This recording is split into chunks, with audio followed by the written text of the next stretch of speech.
Mudanças no BPC, o que é verdade e o que é boato. A gente já vai esclarecer todos os detalhes dessa informação, mas antes eu quero te convidar para você se inscrever aqui no nosso canal, ativar o sininho das notificações, deixar o seu like, também o seu comentário. Pois é, meus amigos, essa informação está no próprio site do gov.br, ou seja, são informação oficial. É porque essas mudanças que ocorreram no BPC ainda estão gerando bastante dúvida, principalmente entre os beneficiários e familiares dos beneficiários, né? A recente sanção da Lei 15.077, de 27 de dezembro de 2024, trouxe alterações, né, na regra do BPC Luas. Para esclarecer as dúvidas e combater a desinformação, o Ministério do Desenvolvimento e Assistência Social, Família e Combate à Fome reuniu as principais mudanças, né, o que fica mantido, né, e o que é boato, ou seja, o que mudou realmente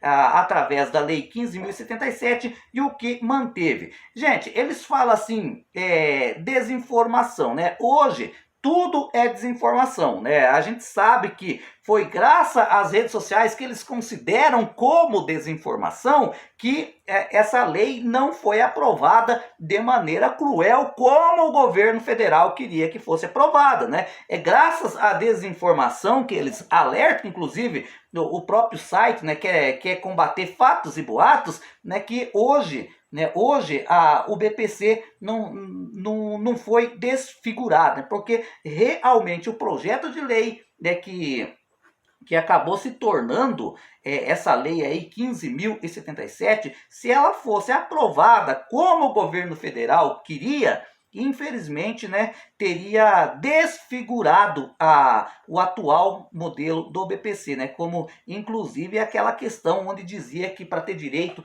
ao benefício teria que ter uma deficiência moderada ou uma deficiência grave, deixando os demais, né, que é considerado uma deficiência leve, fora do BPC. Mas vamos a essa informação que também é bastante esclarecedora, né? O que muda, gente? O que muda? A avaliação da deficiência ESID. Eu aqui, inclusive, comentei no canal, né? Eu não vejo problema nenhum nessa questão, né? Na hora que a pessoa passar pelo crivo da perícia médica, é ter definido ali no processo, né, o CID da doença, que é o Catálogo Internacional da Doença. Eu não vejo erro nessa parte aqui, né? Ou seja, a partir de agora, a avaliação da deficiência para solicitantes com menos de 65 anos torna-se obrigatória para concessão administrativa e judiciais essa avaliação e deverá incluir o registro, né, do código correspondente à classificação internacional da doença, o CID. O objetivo é garantir maior precisão no processo de concessão do benefício. Isso aqui, gente, foi uma mudança boa, positiva, no meu entender, né? Só que eu já vi vários especialistas alegando que não foi bom. Então, mas eu vou manter o meu pensamento, né? Você que está do outro lado também pode discordar, né? Uns vai achar bom, outros não vai. O problema, gente, o problema é se futuramente muitos dos benefícios que estão sendo pagos hoje não tem o CID, né, o INSS, chamar essas pessoas para uma revisão médica pericial para colocar o CID da doença no processo, né? Esse é o grande problema. Agora, se for uma exigência daqui para frente, ok, tudo bem, né? Eu volto a afirmar que é uma boa. A atualização do CadÚnico, né? O prazo para atualização cadastral do cadastro único foi estabelecido a cada 24 meses, garantindo maior segurança e informações prestadas. Outro tema aqui, gente, concordo e não discordo, né? É um negócio que concordo e não concordo. É uma coisa assim, por quê? Eu penso, por exemplo, um beneficiário do BPC que ele queira desconto na tarifa de luz, queira desconto na tarifa de água, eu acho, né, que é legal esse deficiente manter o seu cadastro único atualizado. Agora, por exemplo, um deficiente que o único interesse dele é receber apenas o BPC, eu não vejo por que ser obrigatório, né, a inscrição no cadastro único. Uma outra coisa que eu concordo, né? A biometria. Aqui nós chegamos num critério, gente, que no meu modo de pensar e entender foi muito bom, né? Porque não tem jeito, né? Esse aqui, por si só, gente, vai evitar a fraude. Porque não tem como uma pessoa, a biometria de uma outra pessoa para concessão do benefício, né? Por exemplo, né? Não tem como fraudar. Hoje a gente sabe que tem especialistas aí que fraudam, especialistas do crime, eu estou dizendo, gente. Colocam pessoas fictícias para concessão do BPC por idade, né, principalmente por idade, né? Então, com a implementação da biometria, no meu modo de pensar, vai inibir, vai acabar com a fraude? Não, é óbvio que não, mas vai inibir bastante, né, a fraude no BPC Loas, ou seja, a biometria obrigatória. A coleta biométrica passa a ser um requisito obrigatório para a concessão do BPC, né? Então, no meu modo de ver, isso aqui não foi ruim, porque na minha modesta opinião, e já vi a opinião de vários advogados, especialistas previdenciários comentando o mesmo, né, que realmente a obrigatoriedade da concessão do BPC, né, com a biometria vai inibir e bastante, né, a questão da fraude. Cálculo da renda. Somente poderão ser descontados do cálculo da renda do BPC aqueles valores previstos na lei, como o valor do outro BPC ou do benefícios previdenciário de até um salário mínimo no mesmo grupo familiar, de contrato de aprendizagem do estágio supervisionados e valores recebidos a título de auxílio financeiro temporário ou de indenização por danos sofrido em decorrência de rompimento e colapso de barragem. Nesse caso, o cálculo da renda, né?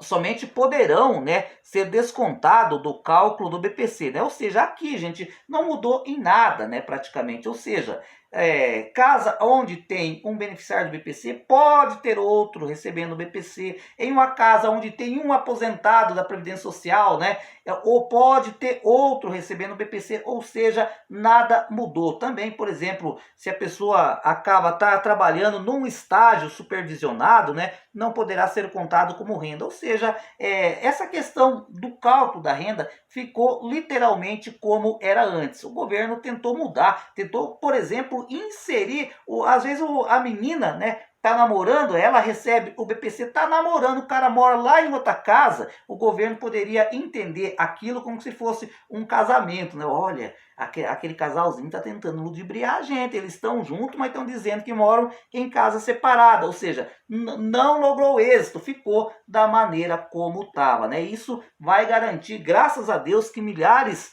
né, de beneficiários do BPC, porque tem casos em que tem 2 pessoas com deficiência, 3 pessoas com deficiência, mas por lei é permitido 2, né? O que não muda, é importante ressaltar, né, que alguns pontos essenciais, né, do BPC não foram alterados pela nova lei, contrariando informações falsa que tem circulado, né? Grau da deficiência. A lei número 15.077 não exige que a deficiência seja classificada como grave ou moderada, né, ou leve para a concessão do BPC. O presidente Luiz Inácio Lula da Silva vetou o trecho do projeto de lei que originalmente previa essa restrição. E é importante deixar claro aqui, gente, para os beneficiários do BPC, nunca esquecer isso. O presidente Lula não ia vetar. Essa que é a grande realidade. Ele só vetou porque ele viu, né, que o Congresso Nacional iria, né, desfigurar completamente o projeto de lei, ou seja, o projeto de lei ia para o lixo, nem aprovado teria sido se não tivesse essa combinação, né? Se o líder do governo não tivesse garantido que o presidente Lula ia vetar esse trecho, né? Mas é importante deixar claro para os beneficiários do BPC que acompanham o canal aqui.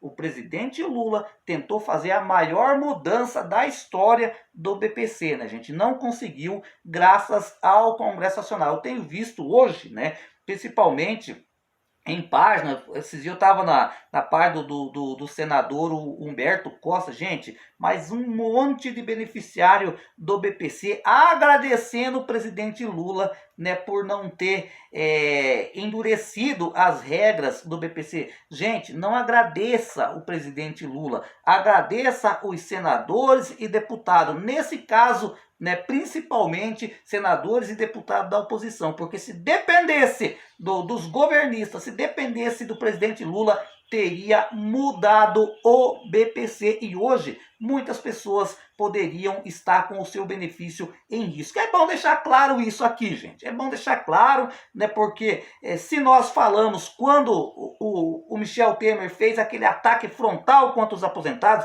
se nós fomos voz ativa, nós denunciamos tudo aquilo ali, nós não nos calamos, né? Estivemos do lado do segurado.